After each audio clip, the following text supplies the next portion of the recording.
सरस्वती मैया आइल बानी, ज्ञान के उजला लेके, अज्ञान अंधेरा दूर भगाइल, वीणा के तान छेड़े।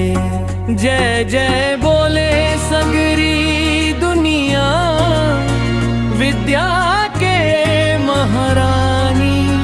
सरस्वती मैया आइल बानी, भाग्य जगावे वाली।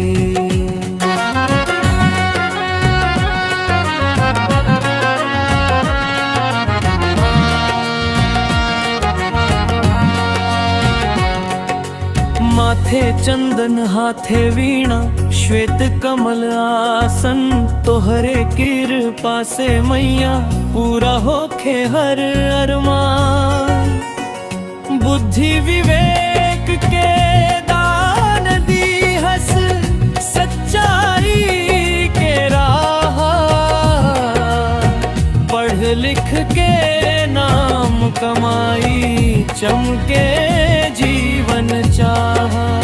सरस्वती मैया आइल बानी, ज्ञान के उजरा लेके।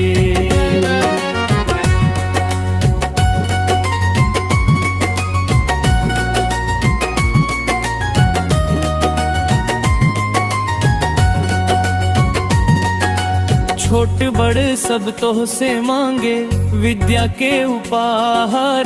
कागज कलम बोले मैया, जब बरसे तोहार प्यार। सुर संगीत लेखन कला, सब तोहरे वरदान। तोहरे बिना दूरा मैया हर एक पहचान। सरस्वती मैया आइल बानी, ज्ञान के उजरा लेके।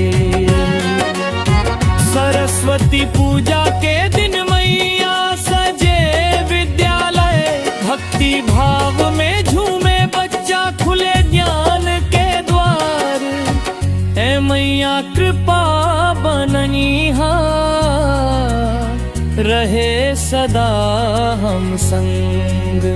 गलती माफ कर दी हस मैया, कर दी जीवन रंग।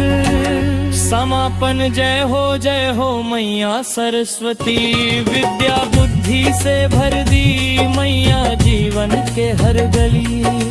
जय हो